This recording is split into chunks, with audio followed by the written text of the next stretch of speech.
Hey guys, Josiah here, and we're continuing with our 12 Days of Christmas series, all right? And if you're watching it, it's like September or something, like these still apply, all right? It's not just Christmas themed stuff. These still apply to you as a photographer, as a wedding photographer, year round. These are just tips I'm giving around Christmas because I thought it was cool.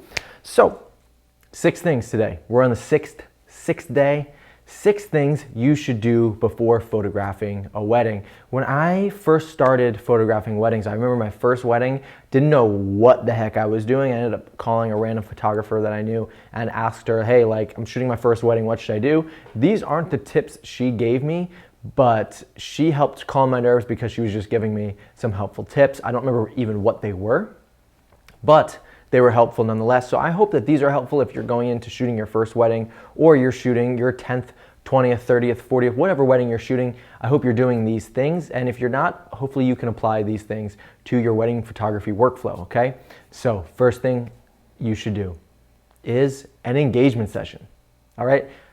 Whether you're including this for free or you're getting your clients to upsell or you're building it into your packages, I highly recommend doing an engagement session because it'll build a relationship between you and the client.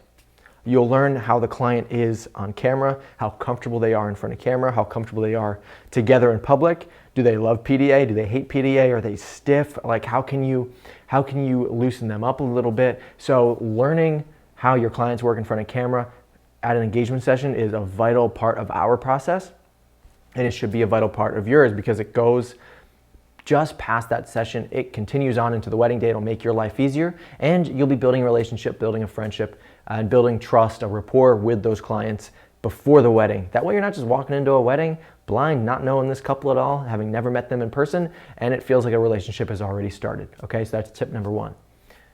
Number 2, you should be sending a wedding day questionnaire. This is super helpful for us because we're asking everything from family photo combinations to vendor information to timing, addresses, all sorts of things. Anything that we have a question about, we're getting an answer to in this questionnaire. It means we don't have to really ask them much after we get this back from them. We're getting all of the info we need. We're able to send galleries out to vendors so that they can use our photos on their social media, on their websites. We're getting credited for that as well, and getting marketing for that, free marketing for us, right? We're able to anticipate how much time is needed to get from point A to point B because we have addresses. We're able to anticipate how long family photos are going to take because we have family photo combinations. We know the client's address, if they've moved or not. We just know all the things at this point, and so it's really, really helpful. Send out this wedding day questionnaire. It's super helpful. I'm actually going to be selling my email templates and wedding questionnaires very soon, so you can sign up at the link below to get notified when I release those templates, all right? So check those out. Number 3, finalize a timeline, all right? Timelines are super important. You should know when everything is happening on the wedding day. If you don't have a plan, all right, yeah, it's not gonna work, all right? What do they say? If you fail to plan, you plan to fail. So make sure that you are planning to win, all right? Plan for success. Plan the wedding day. If you don't know when anything's happening, then it might not ever happen. So make sure you have a game plan, and make sure you have a timeline in place.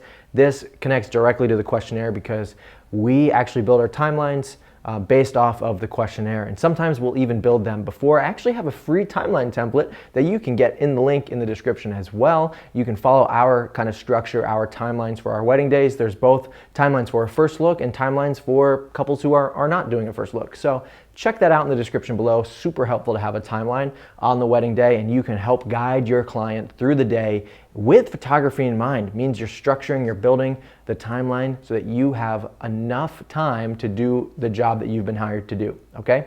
Number 4, fourth thing you should do before photographing a wedding is hop on a call with the client a week or 2 before the wedding. Well, what are you gonna talk about? You're gonna talk through the timeline that I just referenced in the last tip. Make sure that you're on the same page. This has been something that was super helpful for us and only something we've started doing in the last 2 years. We had a client request, and actually a few clients request that we do this a couple years ago, and we just started implementing it. And it's been super helpful just to connect with them, hear any last minute changes that might have been made that didn't make it into the questionnaire that we sent out a couple months back. And we're just able to talk, to vibe, to get an idea of how they're feeling, if they're stressed, if they're excited, all those things. And if there are any last minute changes or any emergencies or anything that came up, that is the time for our clients to tell us about them. We can make any adjustments we need to the timeline. They're busy people, so just having that time to connect with them is going to show them that we're interested in them, that we're valuing them, that we're prioritizing them, that we care for them, and it's going to make the client experience better for them. They're going to trust us even more on the wedding day. All right, so make sure you do this. It's super, super, super helpful and super vital to our experience, and I imagine it'll help your clients love you even more and trust you even more. So take it or leave it. That's the fourth tip. Tip number five, something we do before we go and shoot a wedding is we actually load the timeline into my Apple Watch, into my phone, and we actually put addresses in there as well. That way we know where we're going on the wedding day. We don't have to dig through a questionnaire to find it. We have the info from the questionnaire. We just translate it to a place that's a little bit easier to access, like our calendar and our Apple Watch. Makes it much easier to get from point A to point B and to see when things are happening. So make sure you have an easy and accessible way to view all those important details, all that important information, whether it's on a phone, a watch, or just a printout, all right?